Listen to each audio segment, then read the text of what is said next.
Тағы да бір белгісіз затқа байланысты контекст талдап көрейік. Шартын оқып алайық. Ең жеңіл элемент пен ауаның негізгі құрам бөлігін құрайтын А заты реакцияға түскенде өткір иісті сілемейлі қабыққа әсер ететін Б газы түзіледі. Б газы катализатор қатысында тотығып С оксиді мен суды түзеді. С оксиді организмде оттек жетіспеушілігін тудырады.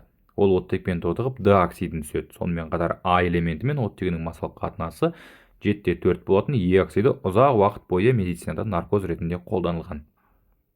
Бізде подсказкалар бар.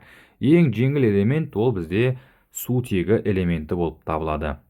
Ал келесі, ауаның негізгі құрам бөлігін құрайтын, яғни ауаның құрамында 75-78% болатын газ ол бізде азот газы. Осы екеуі бір-бірімен реакцияға түсетін болса, аммиак түзіледі, яғни сілемейлі қабыққа әсер ететін газымыз. Осы Б газы катализатор қатысында тотығып дейді, яғни аммиакқа оттек қосатын болсақ, нәтижесінде NO түзіледі. Катализатор қатысында, платина мен родийдің қатысында. Ол NO организмге түсетін болса, оттек жетіспеушілігін тудырады. Міне. Ал келесі енді осы С газын оттекпен тотығып Д оксидін түзеді дейді. NO-ға тағы оттек қосатын болсақ, нәтижесінде NO2 деген газ түзіледі екен.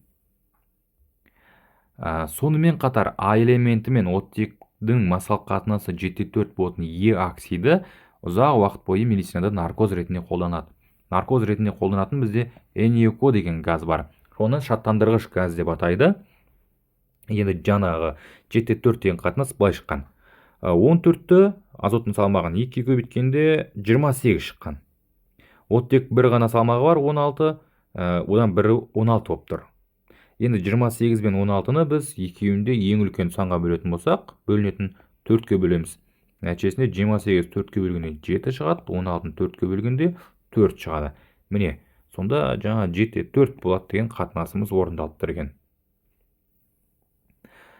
Біз белгісіз заттарды тауып алдық.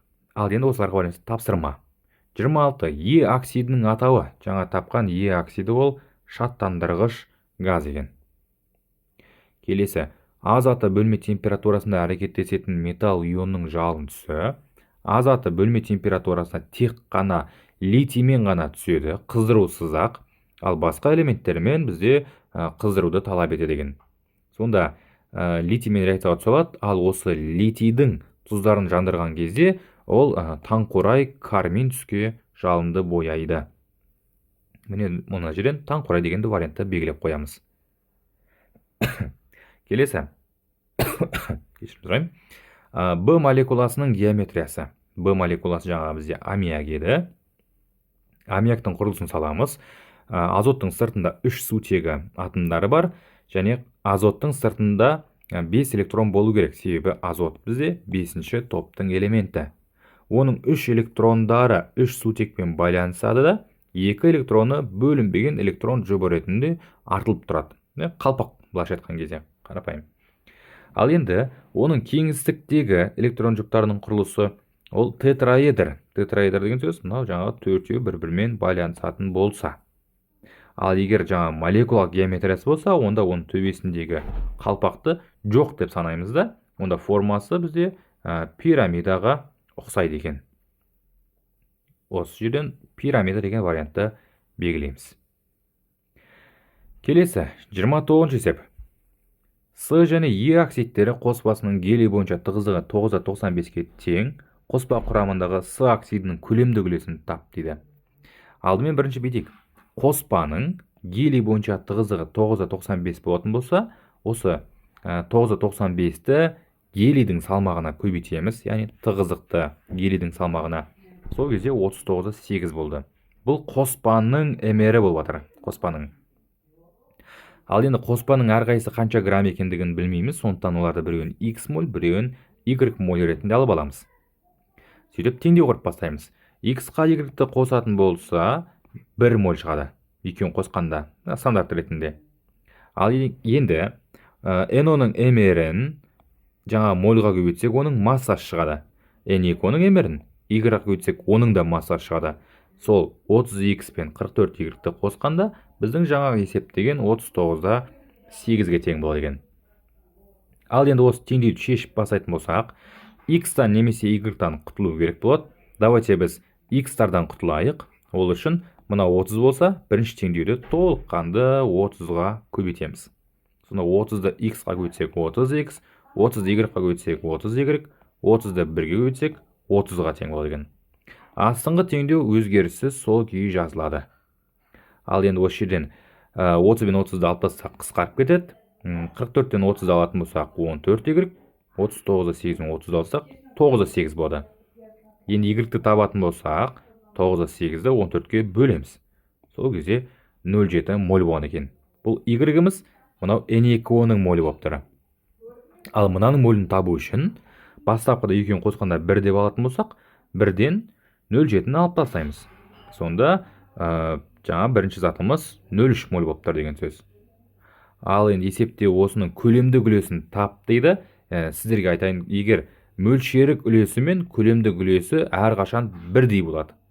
Демек, бастапқы қоспа 1 моль деп алған болсақ, ол 100% болса, 0,3-ті x деп аламыз, ол 30%-ға тең болады екен. Сөйтіп, дұрыс жауап ретінде осы в нұсқасын белгілейміз. Және 30-шы соңғы тапсырмасы реакция тізбегін берген екен. А заты, оған сутек қосатын болса аммиак Б заты шығады.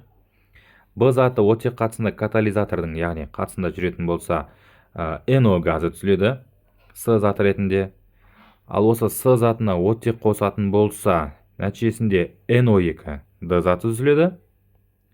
Ал осы NO2-ге су мен оттегі қатысында реакцияға түсетін болса, азот қышқылы түзіледі. Мына жерде X деген жазылмай қалған болу керек. Осы X ерітіндісі ол азот қышқыл ерітіндісі. Енді осы тізбек бойынша мына литр тығыздық пайыздық X ерітіндісін алу үшін ауаның көлемі дейді. Яғни азот қышқылынан біз мына азоттың несін табуымыз керекпіз ғой. Ол үшін біз бүйтсек болады. Бастапқы зат N2, соңғы зат HNO3 деп теңдеуді бірден былай алсамыз. Бірақ азоттың мияқта 2 екендігін ескеріп, азот қышқылына 2 қоямыз. Сонда азоттары теңесе деген. Ал енді есептің шартында жаңағы көлем айтылған, тығыздық айтылған, пайыз айтылған.